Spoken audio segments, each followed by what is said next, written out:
Чуваме се, нали? Окей, стана 3 часа по моят часовник. Така че се връщаме към копането.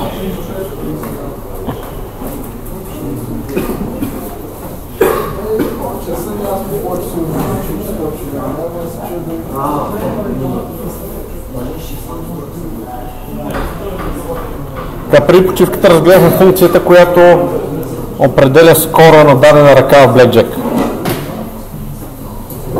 Сега ще направим една малка функция, която ще раздаде карти. Тя ще вземе за аргументи dealer shoe обекта, т.е. списъка на крупието и от него ще раздаде карти на играчите. Тази функция се казва deal cards. Ето как изглежда тя. Това в крайна сметка взима обувката, вади от него от обувката 2 карти за играча. Ето тази първата част. И вади още една карта за крупието. Това е всичко, което трябва. Без цикли и без нищо останало. Защо не използваме тук, например, слайса? Ами защото слайса няма да промени обувката, т.е. ние ще сме изтеглили карти, а пък те още са вътре. Не е много реално. Това е лесен и прост начин да върнете, както виждате, тук връщаме 2 променливи. Именно картата на играча и картата на крупието. Окей. Това мисля, че е сравнително ясно. Някой все пак, ако иска да пита нещо по тази функция. По дефолт вади отзад. Последния елемент за пръв.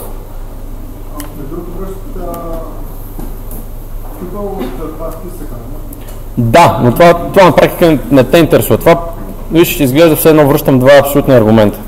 Все едно имам ето така.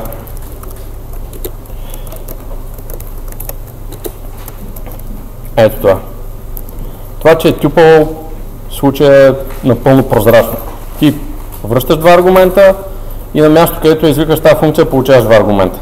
По същия начин. Ако искаш тези 2 аргумента, може да ги подадеш само на една променя, в който в случая тази променя ще бъде тюпъл. Окей. Ето.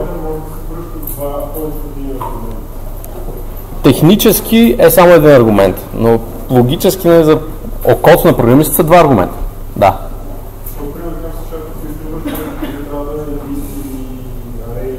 И тук е така, само че това се случва on the fly. В смисъл, в момента, в който ги върнеш 2, той ги слага в тюпъл. Ами няма практика да се слага в скоби. Иначе ето така се вика самата функция. Player hand и dealer hand са равни на ето тази функция.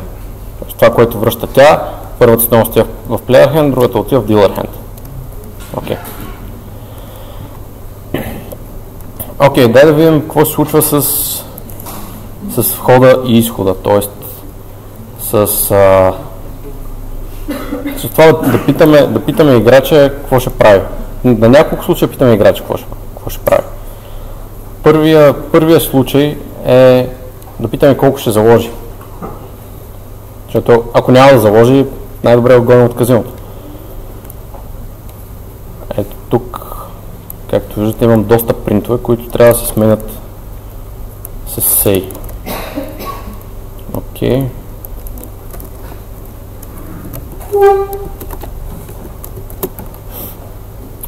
Вижте какво се случва в тази функция. Влизаме в вечния цикъл. Wow, true. Това нещо ще продължи да се изпълнява, както се казва, докато смъртта ни раздели. Само че има една особеност, тя се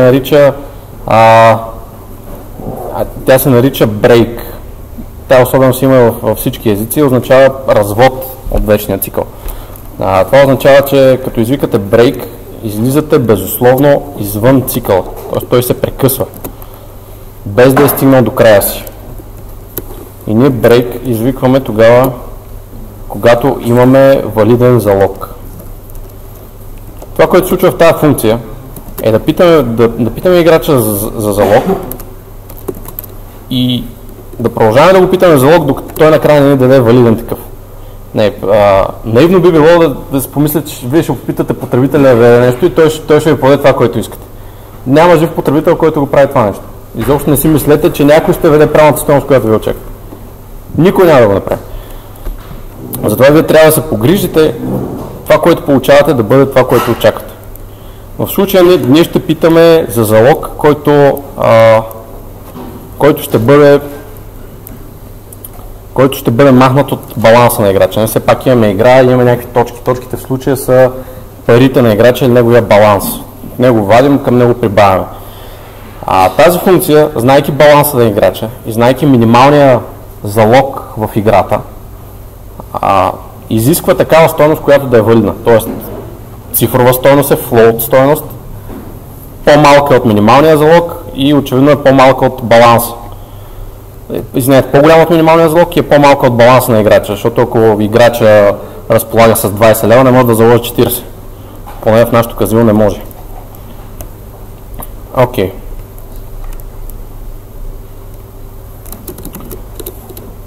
Слагаме я тази функция и веднага тестваме как се държи. Момент.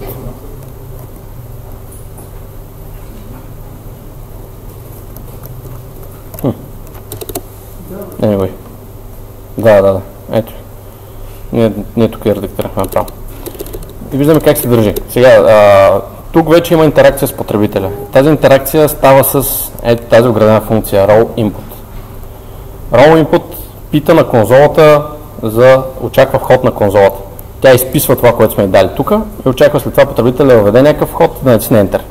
Това прави roll input. Нищо, което е изненадващо. И нищо не го превръща. Ние го превръщаме в float. Да. Сега, тук има една особеност. Аз бих могъл и тук направо да превърна в float. Не така. Няма никакви проблеми да го направя. Защо не го правя? Не. В смисъл, има някаква така логика, но в Python вложените функции, стига не се прекалява, са достатъчно често срещани. Не го правя последната причина. Цялото това нещо съм го оградил в try except блок. Вие знаете, вие сте учили ексепшени. Знаете, в C ексепшените не са по-различни от ексепшените в Python. Ексепшена е да се вдигне някоя грешка с някакъв обект, който представлява стойността на грешката. Това е типа на грешката, това е стойността на грешката. Аз не съм сложил float тук горе, защото когато вдигна грешка, искам да кажа какъв точно е бил входа, който мен ме притеснява. Ето този бет. Ако сложа float и тук, това всичко ще стане един ред. И няма да се стигне до присвояването до бет, ако стойността е грешна. Тоест, ако сложа float и подам грешна стойност, бет няма да има нищо в него. Разбирате? Понеже цялото нещо ще гръмне преди да се стигне до бет. Ще гръмне, ще дойде тук и аз мога да кажа някаква generic error message. Само че аз предпочитам да ми е специфичен error message и да напиша какво точно ме е притеснило в този вход. Окей. Нека да тестваме все пак как и дали работи тази функция.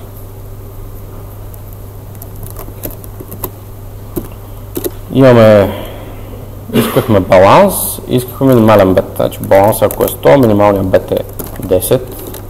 10. Може да видим какво ще се получи като изпълним програмата. Ние вече сме изпълнявали някъде, сега рестартираме. Ето какво се случва на стандартния изход. Колко искаш да заложиш този път? Аз казвам, искам да заложа 0. И бет 0 биде прият. Защото не проверяваш 0. Абсолютно си прав.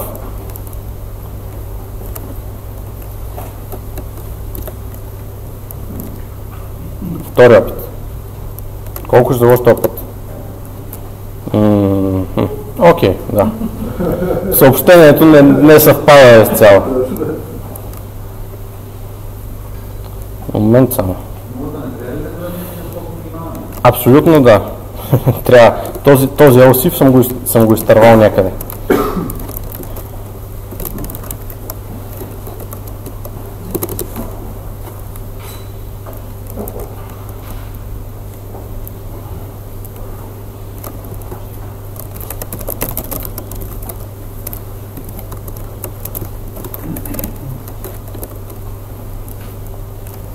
Нека видим трети опит. Колко искаме да заложим? 0. Не става. 1. Минус 1. Не. Да заложим 1000. Ето по този начин в крайна сметка след няколко корекции вкарахме входа на потребителя в нещо, което искаме.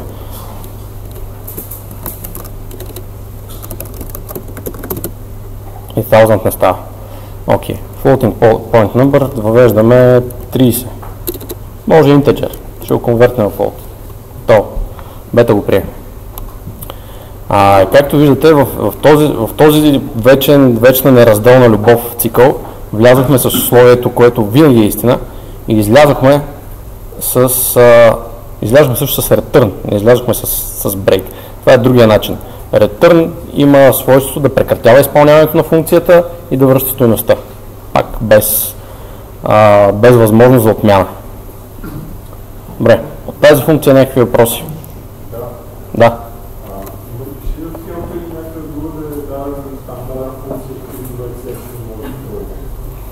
Ако вие спишете функцията, е добре да го има във вашия docstring или най-малкото в документацията. Няма директен начин да разберете само чрез кода какви exception може да троне вашата функция. Моля? В built-in функциите? Не. Общо взето не. Поне не е в общия случай. Ето сега ще видим един help, примерно на float.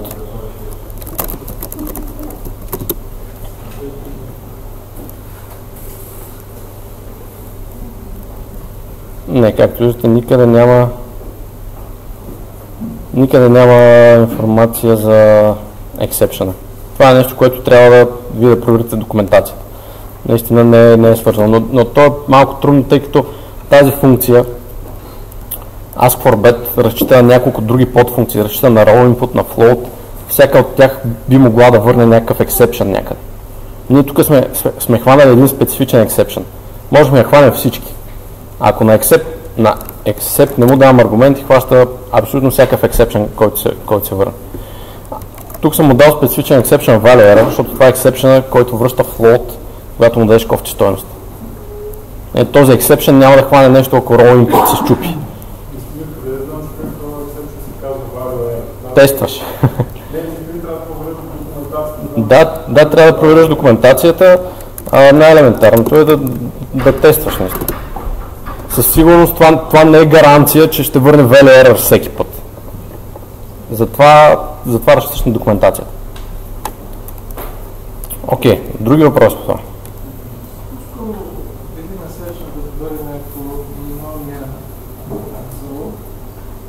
По-голямо Ако добавим assertion, окей, искаш да кажеш след, т.е. да кажем преди say, ето тук.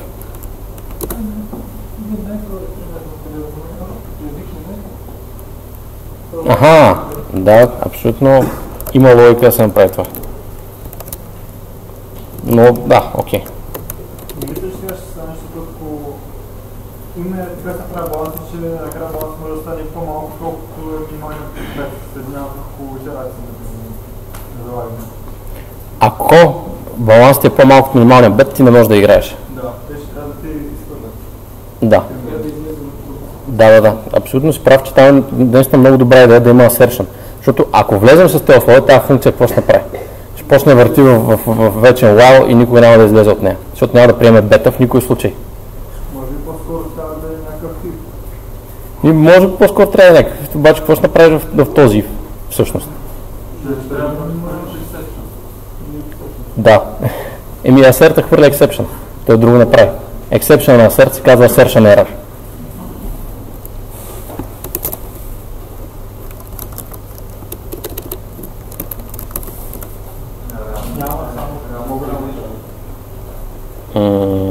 Ако имаме баланс 10, може да продължим 10. Няма проблем да е равен. Не така? Да. Има проблем да е равен.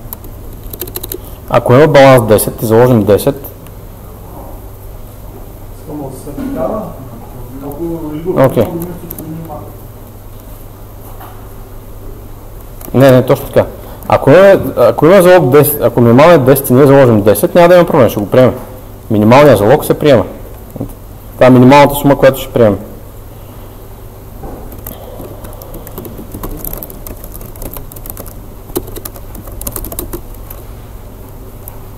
Дайте да тестваме.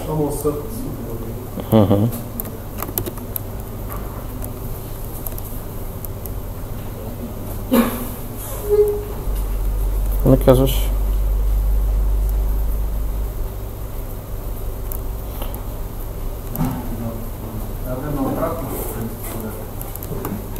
Минималният залог, ако е... по-голям само. Равно. Минималният залог баланс 10, даваме 10. Ако минималният залог е по-голям от баланс, не е така?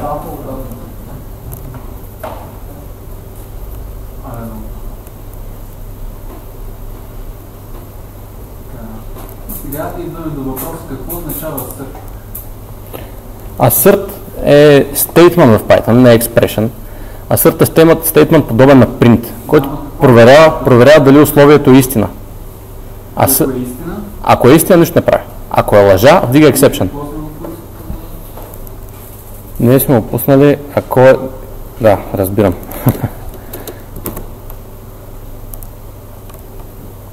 Окей. Само, че пак с... Да, точно така. Ами не, ако е равно, не трябва да вдига assertion. Когато min-bed е равно баланс, ще сочи false, защото ще трябва да пробваме exception, не трябва да има отговори. Ако... Обратното на по-голямо е по-малко или равно. Да. Не трябва да се отрицание, а не... Няма значение какво. Въпросът е този израз трябва да бъде истина, за да мине асерта без грешка. Баланс е равен на min-bed и равно, не е равен. Ако това сме преди колкото min-bed, Ако е така... Айде да се концентрираме на питоня. Окей. Съгласен съм за... Как да го оставим да... Добре. Съгласен съм да действаме нататък с другите функции. Скоро видяхме.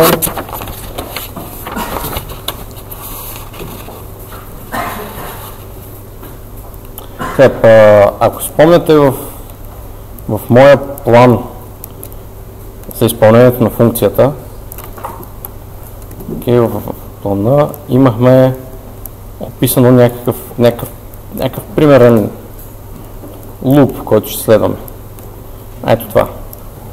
Layer turn, dealer turn. Това по време на разработката този план се променя. Добре да не се променя много, но се променя. В моят случай този план се промени, като добавих след играта от страна на играча проверка дали той вече не е надхвърлил 21. В който случай всичко продължава, в който случай търна спира и всичко започва от начало. В случая, в който играча след теглянето на картата стане по-големи от 21 точките, казиното автоматично печели. Добре.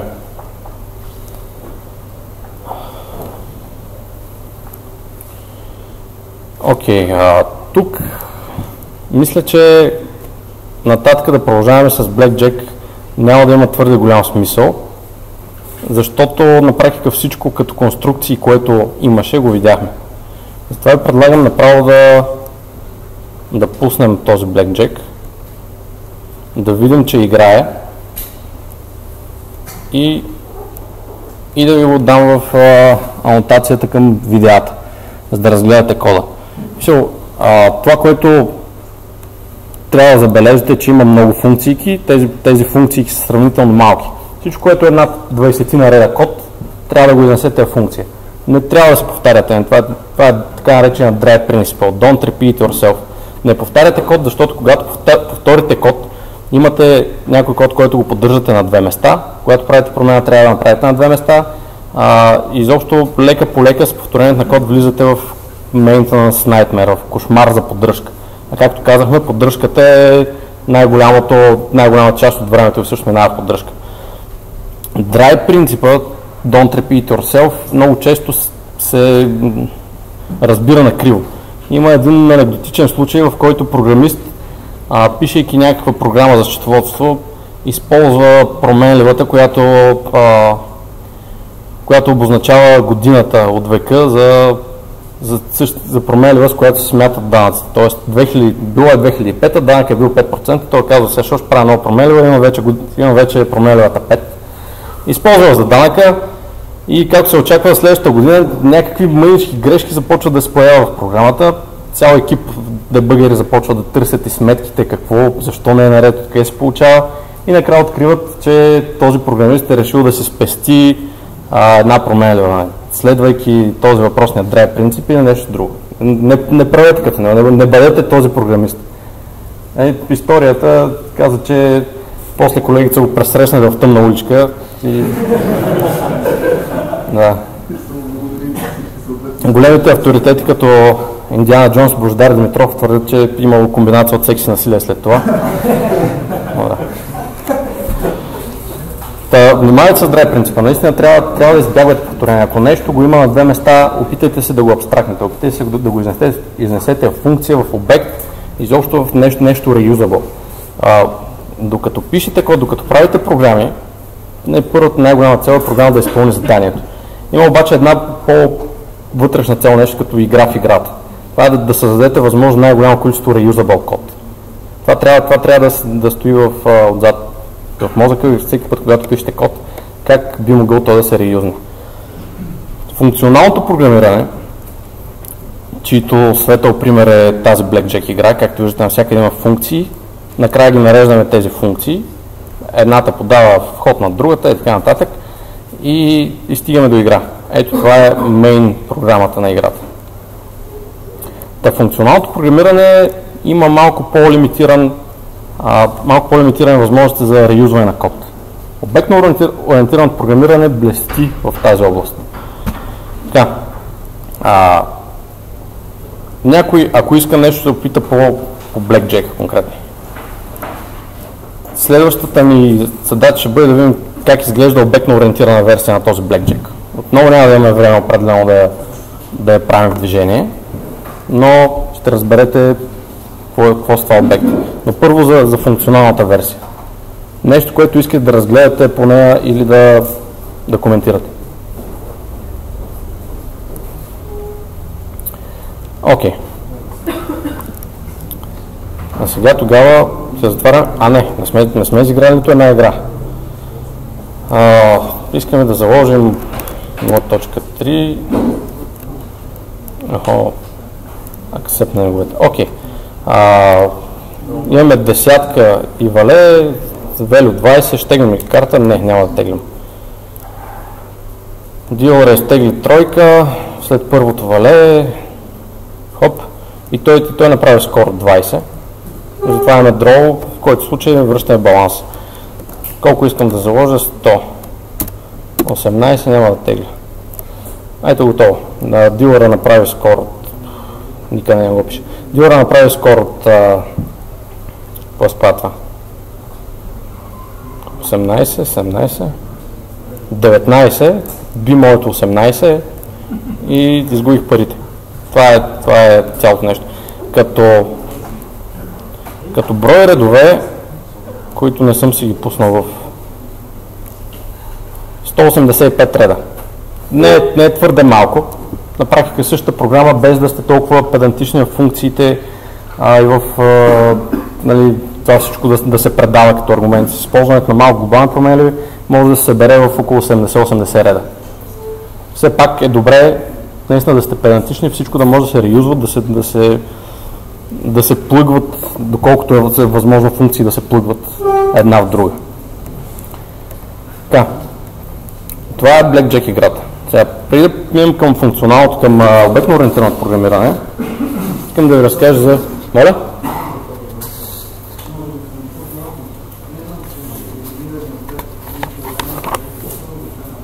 Окей, да. Могат да се използват, ако тук направя print, ето това например, няма проблем, ще го използвам. Обаче ако направя преди да съм направил принта, ако направя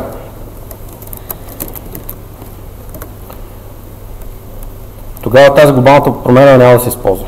Когато има присвояване, се създава нов обект в скопа първо, ако го няма. Не ефектва външния. Обаче ако го направя така, ще ефектне външния. Защото в момента на този принт, в скопа на променливата бива въведен този миншолен. Оттам нататък промените по миншолен... Всъщност, извинявай, това е mutable type. Не, няма общо с mutable type. Да. Най-добре е тествано.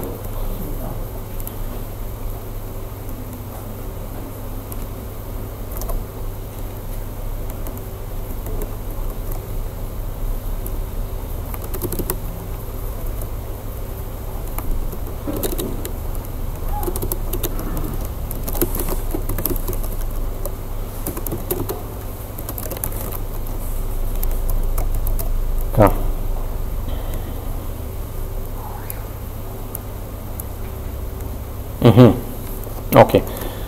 Така, няма директно да ги въведе, освен ако не му кажем global. Ето това е магическата функция за въвеждането. Ето тук влизаме, вадим тази променлива от глобалния скоп, вкарваме в локалния, печатаме я, слагаме на единица, тя се променя в глобалния скоп. В смисъл това е извън скопа, да. Ето тук. Да, вече е променен.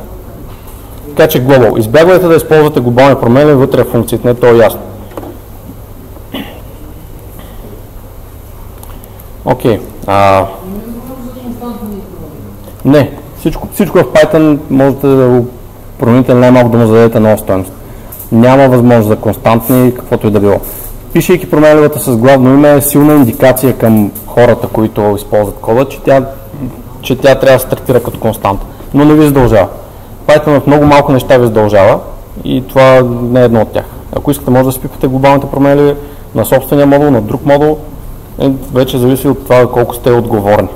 Пипайки ги, знаете, че се набърквате в неприятности и трябва да внимавате. Окей, последен тип от тези вградените в Python, който не сме разгледали. Това е така наречено Dictionary. За съжаление, Blackjack никъде нямаме повод да го използваме прилично. Така, това, което в Python се нарича Dictionary, се използва тази функция за конверсия и се задава в кърли скоби. Това, което в Python се нарича Dictionary, в други езици се нарича Hash, в Perl, а в PHP се нарича Associative Array. Значи, Dictionary-та или речниците са списъци от елементи, подобни на масивите, само че вместо да използват числа за индекси, дикшенерите използват други обекти, immutable обекти за индекси. Тоест аз дикшенерите мога да му кажа така. Ето така се дефинира едно дикшенери. Ами какво мога да правим с него?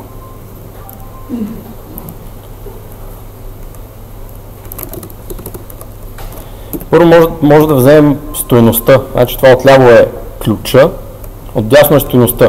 Имайки ключа, вие може да извадите стойността.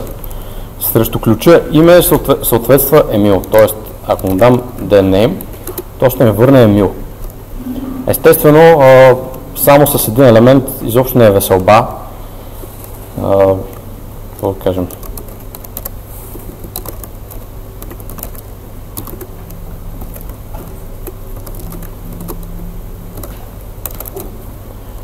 Тук използваме стрингове за key, дайте да добавим нещо друго за key.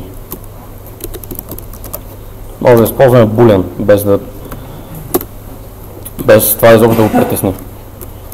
Значи, естествено, когато репрезентацията на D е удобна за копиране, при D ще даде същата репрезентация, няма някаква разлика. Това, което ни интересува, първо трябва да забележите, че нещата не изглеждат по същия начин, по който ги написах. Значи, речниците са неподредени елементи, както и сетовете.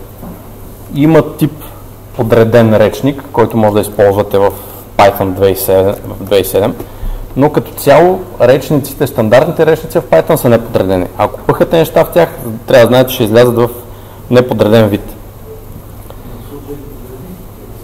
В случая изобщо не ги подреди. По хеш, да. Всеки... да, дикшенерите са хешове.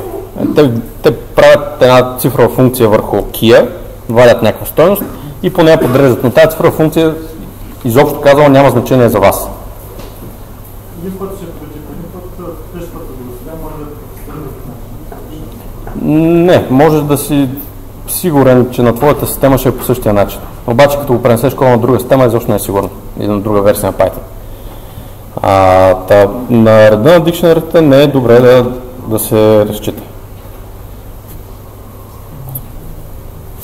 Сега можем нови елементи да добавим в този речник, просто като даваме стойност на някой ключ, който не е съществувал до сега. Примерно, какво да кажем?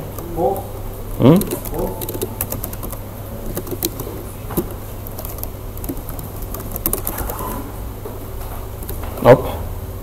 Тук съвсем обърках синтаксиса. Ето така. Този key става равен на тази стойност. Ето го нашия key, къде се появи. По една случайност се появи на екрана, наистина по случайност. Можем да трием елементи. С del е единия начин. Да го махнем този друг key, който така грозно стои.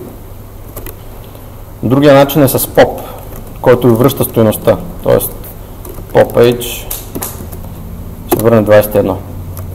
Ако се опитате да достъпите някой елемент, който липсва, ще ви кажа, няма такова нещо.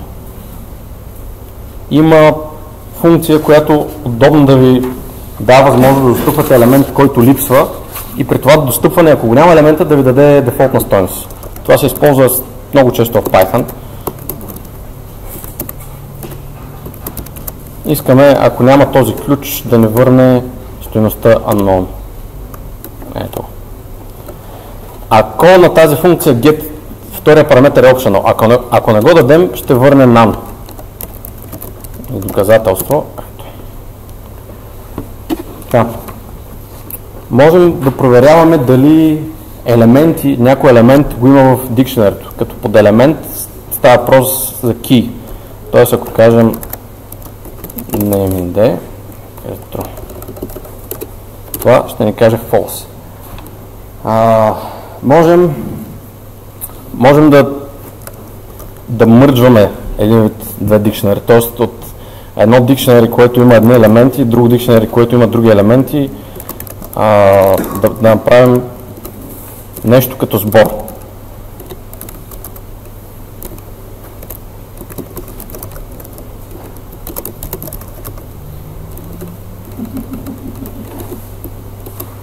Така, имаме D, имаме D2, кой да може D2,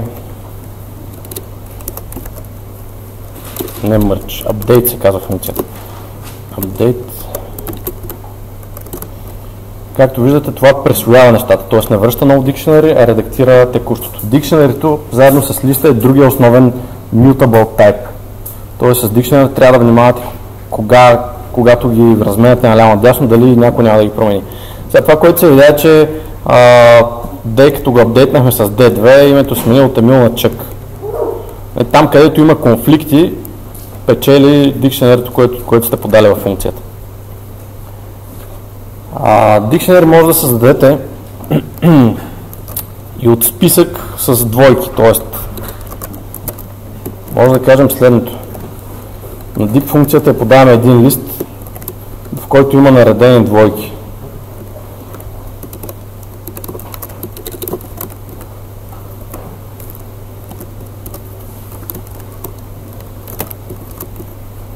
Това ще ми върне dictionary, когато го напиша правилно. Да, това е чупал все пак, тук елементи се разделят с запетая и им се слагат правилно скобите. Окей, ето това е създадена на dictionary. По тази същата логика може да генерирате много лесно dictionary-та с list comprehension. Тоест, ако имаме пак кошницата с плодове, която е лист,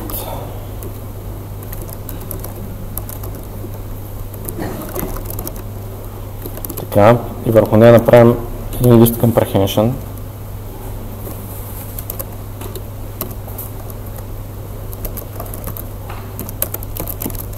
Пак с функцията enumerate за удобство. Това ще ни върне идеална стойност, от която може да enumerate basket.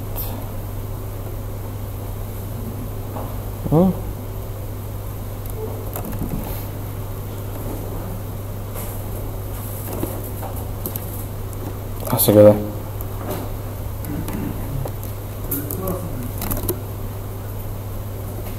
For съм пропуснал.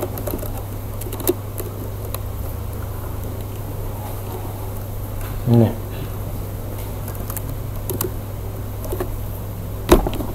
Окей. Моля?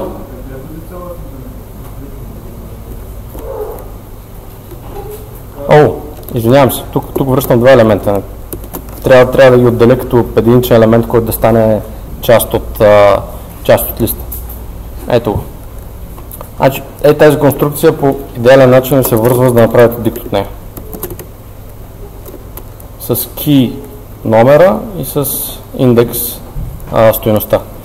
Сега, дикшенерите са в доста пъти по-бързи от масивите. Тоест, ако искате да търсите нещо в някакъв масив, имате такава функция в Python, но ако го направите през Dictionary, ще бъде доста по-бързо. Dictionary-та, изобщо казано, като сложност, правят сложност 100 от 1, т.е. само една операция теоретично, за да намерят каква стойност съответства на ключа 0. Докато ако претърсвате масив, трябва всеки елемент от масива да бъде проверен, дали случайно се пада с вашата стойност. Затова дикшенерите се използват доста когато има търсене по уникални елементи. Окей. Моля? Как сет? За какво? Можеш, но няма стойност в сет. Няма стойност в сет. Тоест в сет ти ще намериш елемента. Тук по ключа, по ето този ключ, може да намериш какво следва. Ако имаме сет, ако имаме списък с кошница плодове, да се върнем на този списък, и искаме да видим колко броя плодове. Видяхме, че с сет много лесно може да видим уникалните плодове.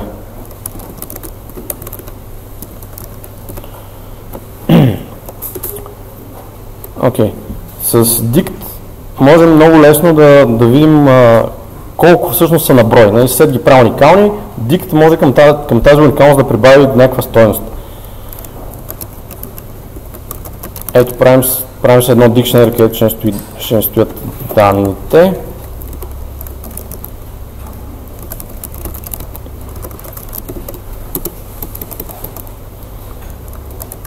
И тук ще ви покажа още една хава, специално с функция вградена в дикшенерите.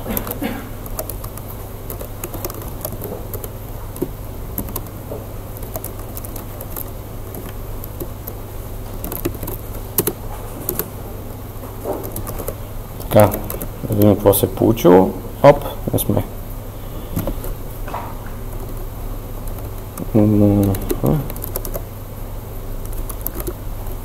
Да. Просто не сме задали всичките плодове в кошницата, иначе се работи.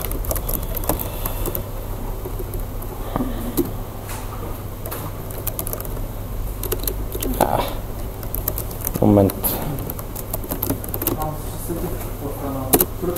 Окей.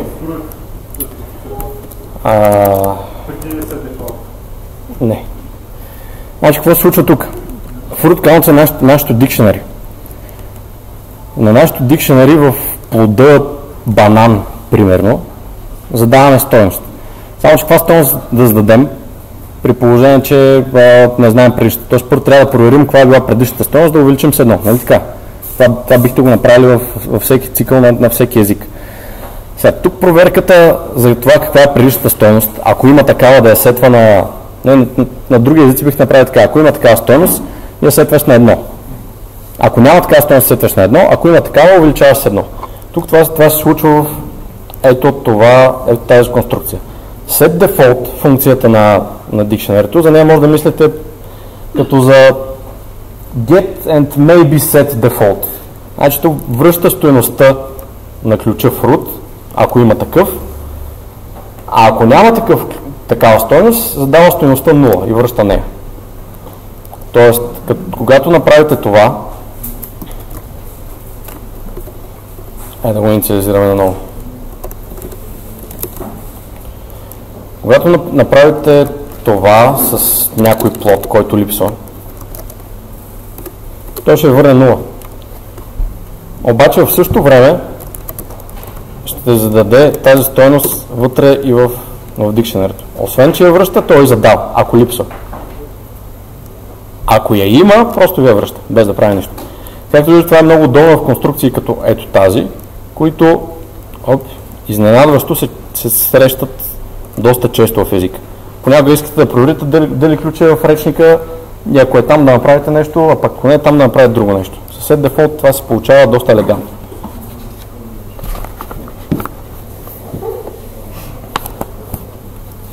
Окей, въпроси по дикшенерите.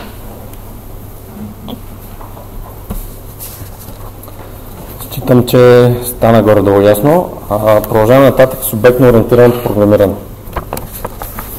Сега, доколкото разбрах, в академията не сте се занимавали подробно с обектно ориентирано програмиране, така че ще трябва да отделим малко време, що е това обект, има ли то почва у нас. Първо искам да ви кажа, че обектно ориентираното програмиране е в сърцето на Python.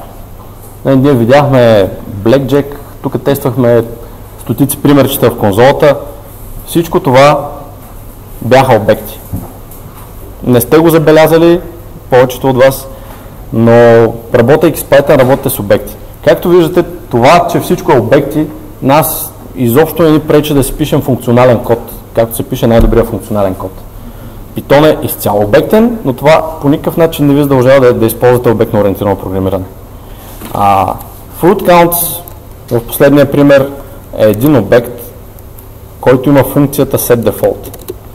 Този обект има данни, като ето този масив, има и код в него, има функция, има неща, които знаят как да боравят с него.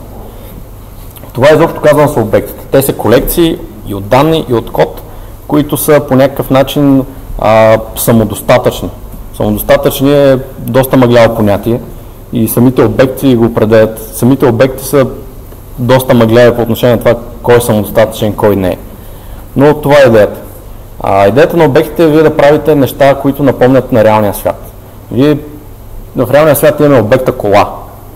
Вие може да не сте виждали кола точно от този тип, но знаете принципно как се кара кола, знаете как изглежда кола. Колата, освен данни за нея, примерно какъв е цвета на боята и какъв размер гуми има и някакви чаркове вътре, които работят. В колата може да се качите и да дадете газ. Това е кола, това е изпълнението. Обектите са по същия начин. Не е празно, да, колите са най-приятното сравнение за въвеждане на обекти. Когато работим с функции и искаме да предаваме някакви данни между функциите, както в примера с приемането на залог от играча, там трябва да подадем минималния залог, трябва да подадем текущия баланс на играча. По някое време, когато се усложнява код, те неща стават все повече и повече. И има смисъл да бъдат енкапсулирани в един обект. Тоест ние в обектно ориентираната версия бихме направили следното. На играча, който сам по себе си е един обект от света на играта. Играча просто ще извикаме функцията му попитай за стойност. Там нататък играча вътре в себе си се грижи за това той да даде правилната стойност. Няма да му подаваме баланс, защото играча знае собствения си баланс. Това е част от данните, които си вървят с него. Ще му подадем евентуално минимален залог, защото това е част от външния свят на играча. Той получава минималния залог и знае вътре какво направи. По същия начин може да направите автоматизиран играч, който е версия на нашия човешки играч и програма да работи с автоматизиране е също толкова лесно, колкото работи с другия. Просто защото те следват една и съща концепция за обект. Имат еднакъв интерфейс, ако щете. Сега, ето почваме с самото писане. Обектите изискват блокове. Затова ще гледаме да ги пишем по-скоро в редактор. В Python типът, дефиницията на обектите започва с думата клас. Значи, има класове, има обекти. И тези неща често биват обърквани. Класа е дефиницията на обекта, това, което излиза от класа, обекта самия, често се нарича instance, за да бъде по-разграничен. Значи, ако обекта ви е кола, класа ще бъде фабриката за коли. Фабриката за коли произвежда много различни коли. Всички от тях се приличат по някакъв начин, тези, които излизат от една фабрика. Само, че на едната кола може да е счупено огледалото. Това не означава, че всички коли излезат от фабриката с счупено огледало. Веднъж като излязат от фабриката, колите започват свой собствен живот, както и обектите. Това, което дефинираме с клас е фабриката. Нещо, което произвежда обекти, които се приличат много характеристики, но могат и да се различават. Така. Клас е ключовата дума, както def, както дефинирахме функция. Def в случая става клас. След клас следва името на класа, което според една от конвенциите се пише с големи букви. Например, искаме обект квадрат. Сега на функцията в скоби се създават аргументите. На класа в скоби се създават другите класове, от които наследява. До наследяване ще стигнем след малко. За сега знаете, че всеки път, когато създавате чисто нови обекти в Python 2, винаги трябва да подавате базата обект. Това е един грозен хак, който в Python 3 не присъства. В Python 2 има така наречените Old Style Classes и New Style Classes, т.е. старостилни и новостилни класове. Използвайки Object при наследяването, вие създавате така наречения новостилен клас, който има малко повече възможности. Изобщо винаги, когато създавате обект from scratch от Python 2, винаги Object. Няма изобщо какво да замисляте върху това. Ако искате, може да се разровите. Наследяването е доста по-лесно и приятно при новите класове. След списъка с аргументи за наследяване следва естествено оператора за нов блок. От тук нататък вътре в обекта започваме да дефинираме функциите, наречени още методи на обектите и property-тата, наречени още данни. Значи в Square може да кажеш, че има sites 4. Знаем, че квадратите имат 4 страни, така че нищо не пречи го хардкодна. Оттам нататък, имайки го този код, ние вече имаме някаква идея за обект. Може да кажем MySquare. Окей. MySquare е инстанса на този обект. Ето фабриката за квадрати, ето го един специален квадрат. Това е нашия си квадрат. Ако направим нов квадрат, той вече ще бъде друг квадрат. Фабрика, кола. Окей. Само с сайт може много малко да направим, но може да кажем MySquare сайт. Начинът, по който е зададен тук сайт, е много подобен на начин, по който в C задавате пропъртите на класовете. Само, че изобщо не е същото.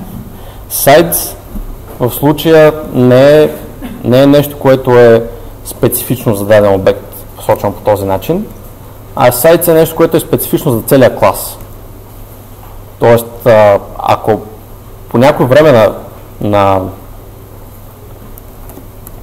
Окей, нека го направим така.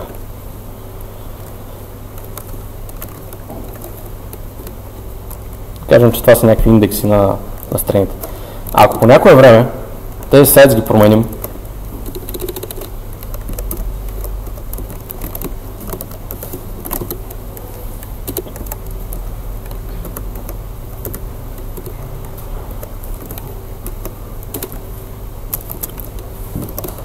ако по някое време тези неща ги променим, те ще бъдат променени за целия клас. Тоест по този начин зададени нещата се случва точно това, което не бихте очаквали в реалността. Когато на едната кола излязла от фабриката и счупи огледалото, чупите огледалата автоматично на всички останали. Което не е много интуитивно и затова трябва да внимавате. Да покажем.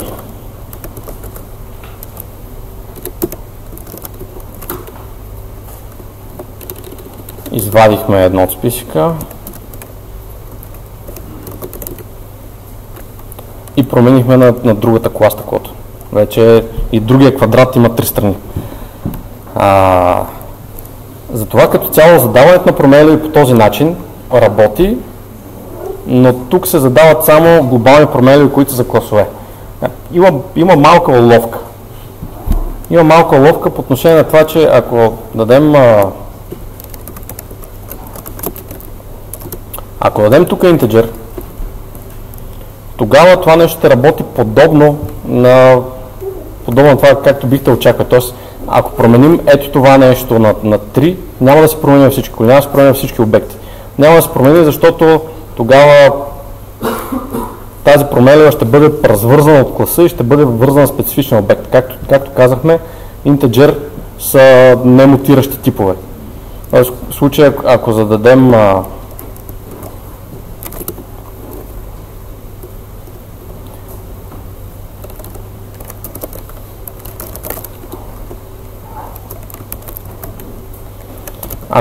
единия numSites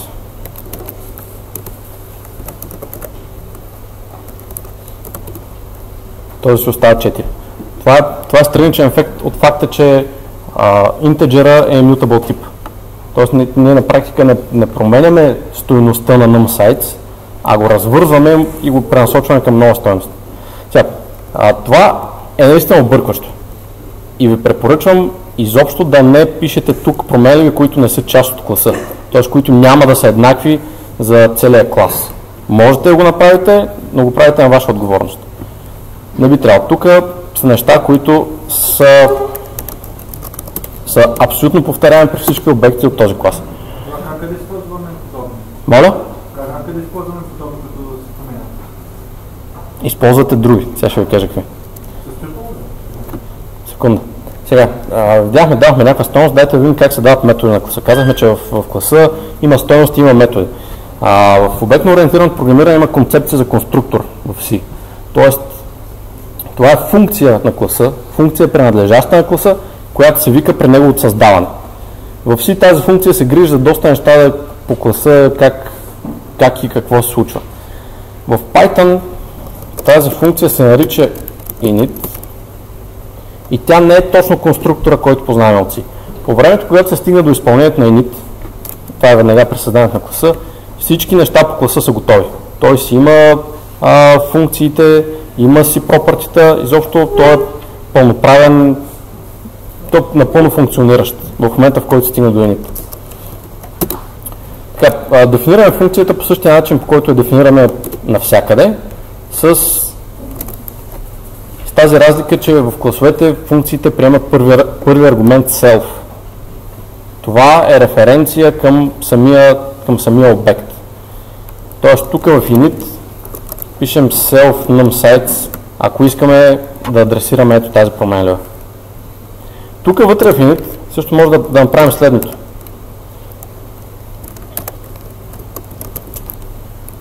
Ето в този момент променливата вече става не променлива на класа, а променлива на инстанса.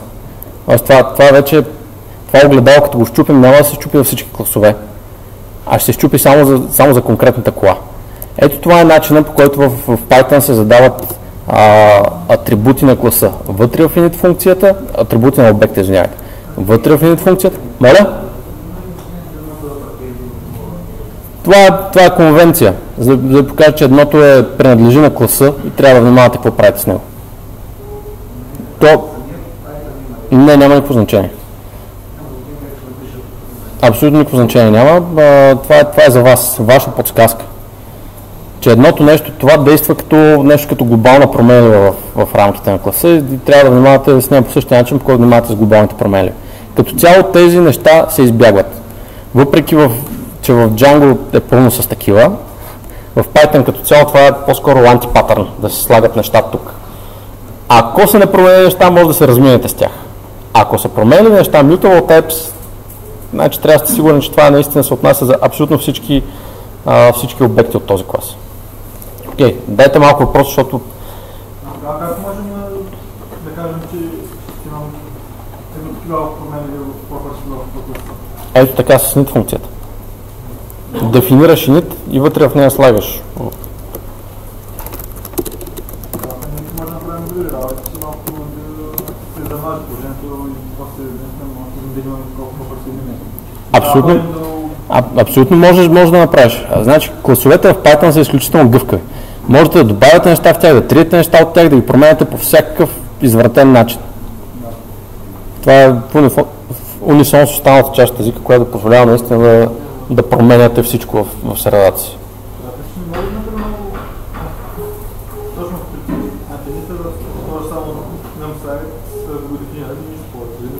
Можеш, но ти казваш, че тогава влизаш в това става променлива на класа, а не на обекта. Тогава променяйки тази променлива, ако е mutable type, ще промениш всички други обекти. Ако не е mutable type, няма да ги промениш, но добрата практика е изобщо да не слагаш там променливи, които са специфични за обекта. Тоест тук слагаш единствено неща, които са наистина всички. Всички квадрати имат 4 страни, да кажем. И аз спокойно мога num_size да го сложа тук. Не всички квадрати са зелени. Общо взето да. Окей, други... Няма да се извика при всяко създаване на обект от клас клас. Точно така, да. Всички станат зелени. Не, init се извика... Да. Както съм го написал, всички станат зелени.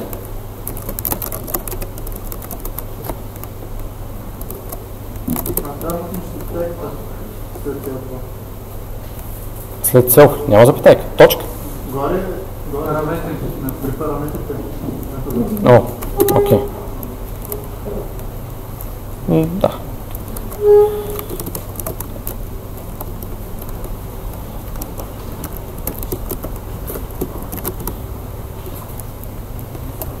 Това е за конструкторите. Както казах, това не са истински конструктори, но наподобяват. Държат се като такива, да. Поддържа. Тоест, можете да вземете класа кола, класа прилеп и да направите батмобил от тях. Поддържа, но честно казвам не се използва много, понеже множественото наследяване е трудно за дебъгване. Стигайки до някакъв параметър някъде вътре в обекта, и почвате да се чуете от кой ваш прародител е дошъл. Когато има наследяват само един обект, всичко е линейно. Когато почне да наследяват много обекти, почва да се разкланя. Така. Не се решава, избягва се по-скоро. се решава, като се пишеш класа. Можеш да го напишеш класа. Само че. Когато използваш атрибут, с който има от двата класа, които се наследят, има двузначност. Така да се каже, да. Има... Тогава, за да го ползваш, трябва да сложиш който... В Python има такъв метод Resolution Order, който почва, кое има приоритет общо. Но обикновено при множественото наследяване в Django се използва тук там така наречените mixins. Тоест, вие имате някакъв основен базов клас, който има много функционалност, properties и така нататък. И слагате един миксинг, който често е само една-две функции и го залепяте към основния клас. Като има множествено наследяване, добрата практика е да слагате някакви малки класове, за да се улесните дебъгването. Окей, други въпроси до тук по обектите? Добре, нека направим малко почивка и ще продължим с тях. 10 минути.